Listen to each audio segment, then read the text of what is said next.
Back to you, Alessio. Thank you, Angelina.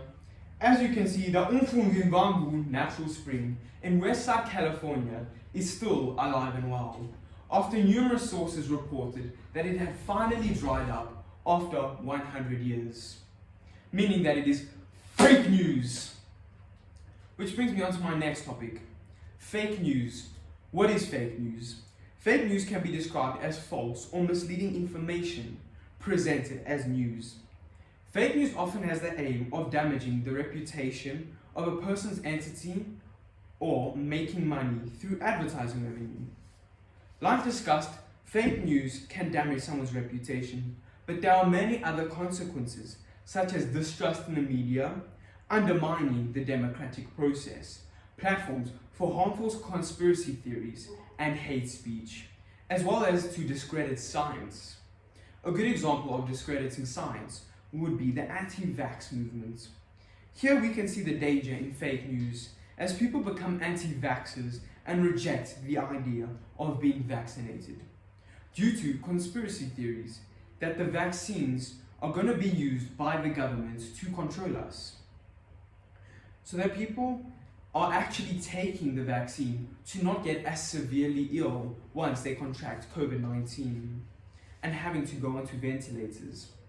So by doing so, they would be alleviating the pressure and demand on hospitals and health specialists, helping save lives for those who become terribly ill and need the space for ventilators and care.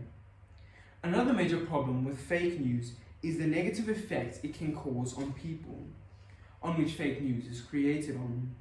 A good example of this would be the whole Andrew Tate hate campaign, where clips of Andrew Tate were taken out of context, and this caused him to receive a lot of backlash and even hatred.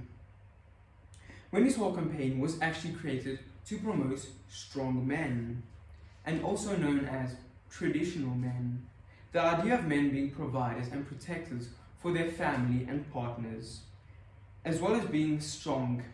However, delegates and people misconstrued as he was saying that women need men and belong to men, and saying he is misogynistic. Another thing he was promoting was being successful and working hard to escape the so-called matrix, which refers to the slaving of people who work 9-to-5 jobs in order to strive to achieve financial freedom, and not working your whole life away as a slave to large companies which just view you as a number and don't care about you or your well-being. They view you as a replaceable number. I found him to be a rather inspirational figure who taught me many valuable lessons, one of them being, I know a lot of people say they enjoy their lives, but I actually enjoy my life. Enjoy the sunshine as you sit in traffic. Nothing is going wrong today, so why be sad in advance? There will be a bad day coming in your life. Someone you love or care about will die, so why do it in advance? This was one of my favorite lessons I have learned from him and try to implement in my everyday living when sometimes I feel down. So to see someone who has improved my life to be a victim of fake news is a horrible thing to bear witness to. Another way in which he was affected was false human trafficking allegations, where people claimed he was a human trafficker, and due to what people were saying on social media sources, they started publishing articles claiming that he was a human and sex trafficker. But once the news was spread, the Romanian police performed a raid on his house and found nothing.